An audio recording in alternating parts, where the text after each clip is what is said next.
Durante a vida, a gente enfrenta momentos difíceis, decepções, desemprego, perda de pessoas queridas.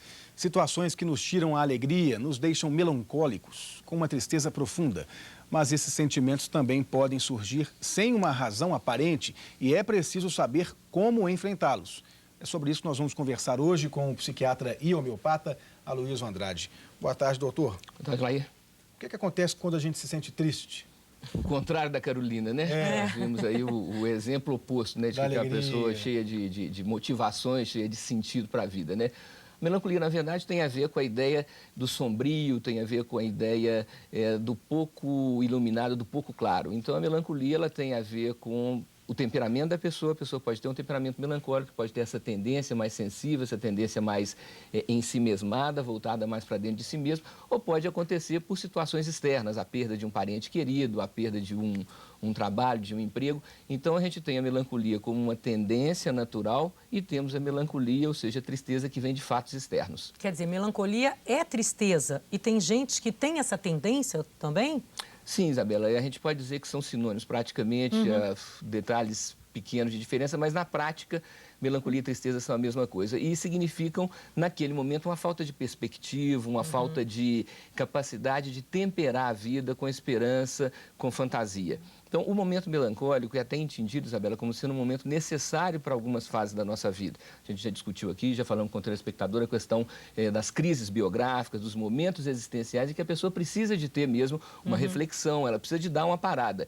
E nesse momento que ela para, realmente ela se sente mais triste, né? Mas no caso, a gente não vê isso como um processo depressivo, né? Trazer aqui de novo a diferença entre o que é melancolia, tristeza e depressão. O que vai fazer uma situação se tornar depressiva é o tempo de duração e a intensidade. Não quer dizer que qualquer tristeza, que qualquer melancolia seja depressão, de forma nenhuma. Quer dizer, a tristeza é natural da nossa vida. Nós vamos ter que enfrentá-la. Em algum momento ela vai surgir, né, Laí? A gente até diz que às vezes a tristeza vem depois do excesso de alegria. Às vezes a pessoa tem muita comemoração, tem muitas alegrias, fica muito bem e depois ela tem tipo uma ressaca. E isso daí é natural, não é que a gente deva gostar disso, obviamente que não. Mas a gente tem que ter essa humildade de aceitar que, como diz o poeta português, nem tudo são dias de sol. Né? E ele completa, quando a chuva falta muito, pede-se. O que quer dizer? Que de vez em quando você tem que fazer essa reflexão interna, desde que não seja um processo muito prolongado. O senhor disse que até a chuva pode deixar a gente melancólico? Uma chuva prolongada, dia né? de chuva. Essa ideia de que vários dias, de que feito acontece em janeiro, muita água, muitos dias fechados, né? A gente sabe também que a segunda-feira, né, Laíra, é um dia que tem essa tendência à melancolia, fim de tristeza. férias também? Fim de férias também, né? Então, todas as motivações que a gente chama de motivações aí da realidade, ou seja, quando a gente está mais na fantasia, mais no imaginário e dá de frente com a realidade, com o que a gente chama o duro da vida, na verdade, a gente tem uma vivência de tristeza. Vamos ver o que as pessoas acham sobre esse tema? Vamos ver. O senhor fica triste com frequência? Com frequência. Principalmente que eu estou desempregado, eu fico muito triste. Eu brigo muito com a família também. Uma coisa que me incomoda muito seria doença, entendeu? E, por exemplo, eu estar lidando com a dificuldade dos meus filhos em escolas. Eu fico triste com tanta coisa, né? Violência, né? Do jeito que tá, né? Desilusão, depressão, né? Às vezes eu fico triste. Falta de dinheiro para comprar as coisas. Reformar minha casa, não tem dinheiro. A bebida é a tristeza, né? A ocasião passou, foi-se o tempo. Eu deveria ter aproveitado. Essa provocação, essa causa, me leva então a uma certa tristeza. Dor de cotovelo, aí fica triste. Você quer saber da história da tristeza mesmo? Quer mesmo?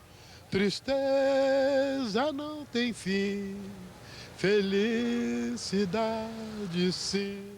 Ah, não, às Voz vezes bonita. não, né, Bem doutor?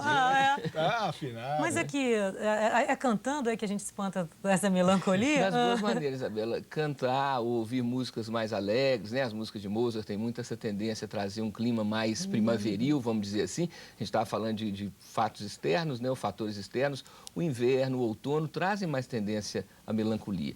Nós sabemos que tem uma técnica bem simples e que se a pessoa não tiver de gripe, obviamente, que é boa para ser usada, que é o banho frio. O banho frio, ele dá uma despertada na pessoa, ele traz um tipo então, de... quer dizer que acordou triste, Banho frio. Isso, desde que não esteja fazendo muito frio, né, Lai?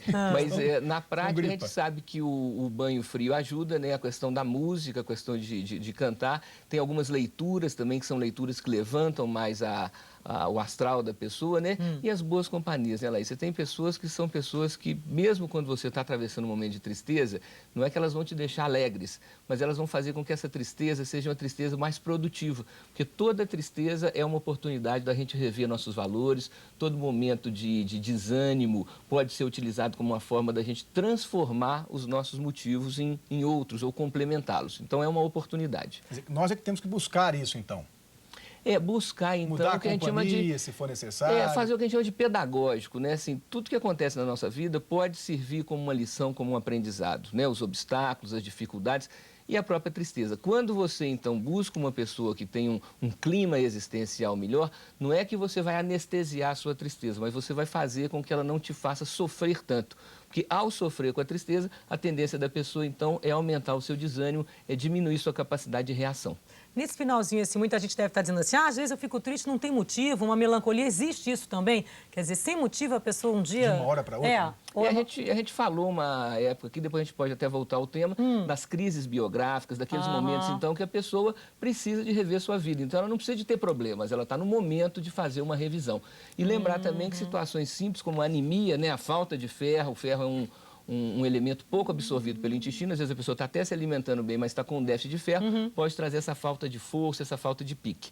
E sempre falando das glândulas também, né, Isabela? A tireoide, as suprarrenais, o próprio pâncreas, se não estiverem funcionando bem, podem trazer esse clima mais melancólico, esse clima mais pesado. Isso é normal também, independentemente da saúde. Variar um pouco o humor, acordar um dia mais triste, melancólico? Ah, sim, isso daí tem a ver, até tem determinadas pessoas que são muito susceptíveis, se influenciam até com a fase da lua. Na lua minguante, são pessoas que sentem mais tristeza, na lua cheia estão mais dispostos, né? E dentro da normalidade. Quando a gente fala em glândulas, em anemia, não, aí já é um problema de distúrbio físico mesmo. Quer dizer, pode procurar um médico se realmente não tiver assim fazer motivo, exame, né? Fazer exames. Só para conferir, porque às vezes não tem nada mesmo, né? Então, tudo bem. E no mais é cantar. Obrigada. Cantar músicas alegres. Tristeza não tem fim, felicidade sim, não, né? Felicidade. Então, obrigado, doutor.